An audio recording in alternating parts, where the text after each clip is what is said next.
Good morning बच्चों। आज हम लोग पढ़ेंगे बाल लीला, जिसके लेखक हैं महाकवि तुलसीदास। तो तुलसीदास का जन्म हुआ था बांदा जिले में 1532 ईस्वी में, और इनके माता का नाम था हुलसी देवी और पिता का नाम था आत्माराम दुबे। इनके गुरु का नाम था नरहरि दास, है ना। इनके गुरु का क्या नाम था? नरहरि दास।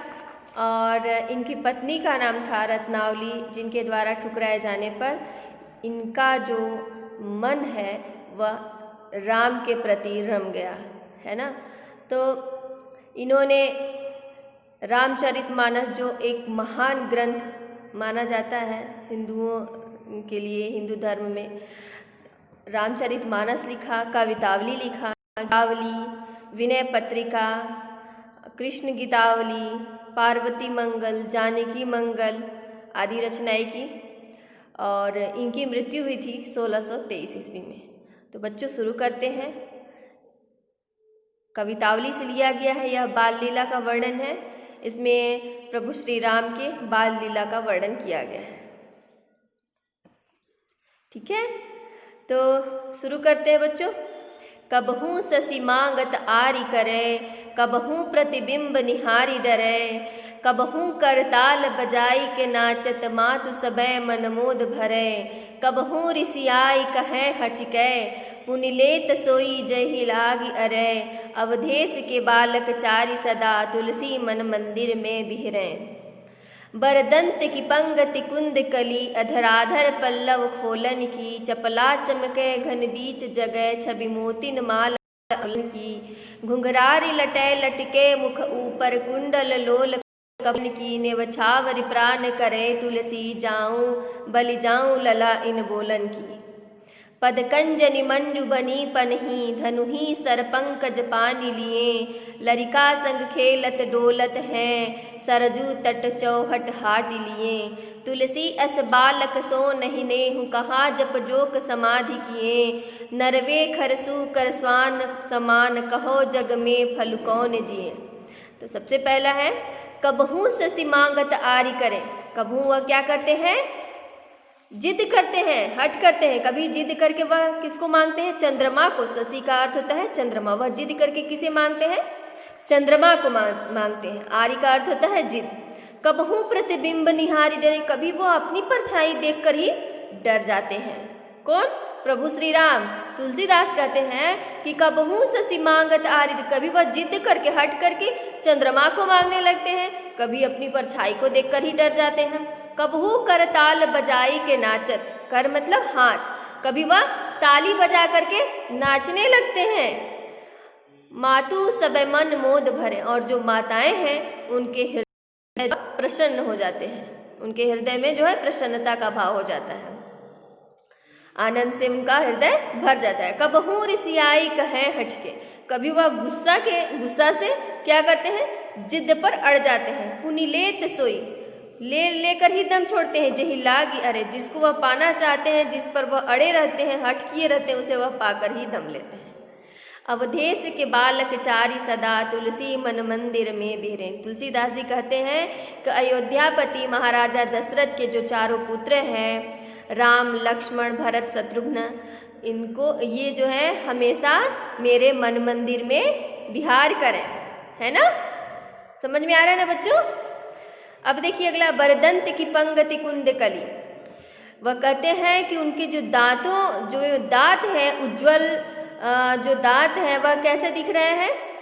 कुंदकली के तरह। कुंदकली का अर्थ होता है एक जूही के पौधे की तरह एक पौधा होता है जो एकदम सफ़ेद होता है। तो वह कहते हैं कि जो उनकी दांतों की पंक्तियां हैं वह कैसी है? कुंदकली के समान है। अधराधर पल्लव खोलन की, जब वो अपने होठों को खोलते हैं, हंसते हैं, चपला चमके घन बीच जगह, तो ऐसा लगता है कि चपला अर्थात बिजली चमकने लगी। कहाँ? घन बीच जगह छवि मोतिन माल अमोलन की, ऐसा लगता है काले बादलों के बीच, क्योंकि जो श्री राम है वो श्याम वर्ण वाले, तो ऐसा लगता है कि काले बादलों के बीच पंक्तियों की एक मोती की माला बनते हुए वे क्या हो रहे हैं? ऐसा प्रतीत होता है कि मोतियों की माला दिखाई दे रही है। ठीक है, बिजली जब चमकते हैं तो ऐसा लगता है कि अमूल्य मोतियों की माला जो है वह दिखाई देती है, छाया की तरह दिखाई देती है।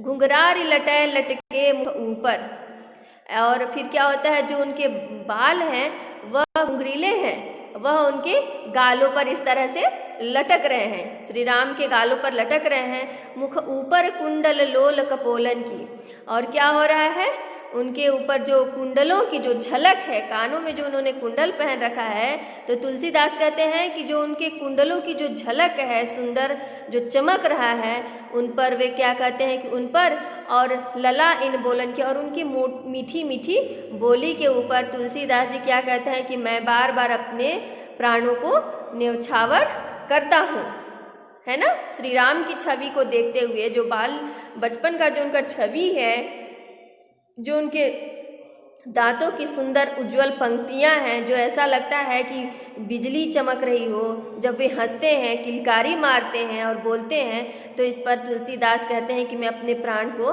न्यौछावर करता हूँ, है ना। पदकंजनी मंजू बनी पन्ही, वे कहते हैं कि पदकंजनी, उनके पैरों के चरणों में जो सुंदर मनोहर जो है वह कैसे लग रही है। पदकंजनी मंजू बनी पंकज पानी लिए, उनके चरणों में सुंदर सुंदर जो जूतियां पहने हुए हैं, और फिर धनु ही सर पंकज पानी लिए, और अपने हाथों में क्या लिए हैं, धनुष बाण लिए हुए हैं, है ना। धनु ही सर पंकज पान लिया, और अपने हाथों में वह क्या लिए हैं, धनुष बाण लिए हुए हैं। लरिका संग खेलत डोलत हैं, और बच्चों के साथ वे क्या करते हैं, खेलते हैं, घूमते हैं। सरजू तट चौहट हाट लिए, सरजू तट के किनारे, और हाट मतलब बाजार में इधर उधर घूमते हैं। तुलसी अस बालक सो नहीं केहू, तुलसीदास कहते हैं कि ऐसे बालकों से अगर मुझे प्रेम नहीं हुआ, या किसी और को भी प्रेम नहीं हुआ, ऐसे बालक की छवि को देखकर अगर किसी मनुष्य को, किसी व्यक्ति को अगर प्रेम नहीं होता है, नेहू कहा जप जोग समाधि किए, तो वे योग और समाधि करने से कोई फायदा नहीं, कोई लाभ नहीं। जब ऐसे बालकों की छवि को देखकर आपको प्रेम नहीं होता है, तो योग और समाधि भी कोई लाभ नहीं होगा। नरवे खर सूकर स्वान समान, कहते हैं कि वे मनुष्य जो है वो एक गधे के समान है, शुकरों के समान है, कुत्ते के समान है। कहो जग में फल कौन जिए, फिर उनके संसार में जीने का क्या फल है, क्या लाभ है ना। तो तुलसीदास जी की कवितावली से ये सब पढ़े हम सब बच्चों, तो आशा करती हूँ आप सबको बहुत अच्छा लगा होगा, समझ में आया होगा। धन्यवाद।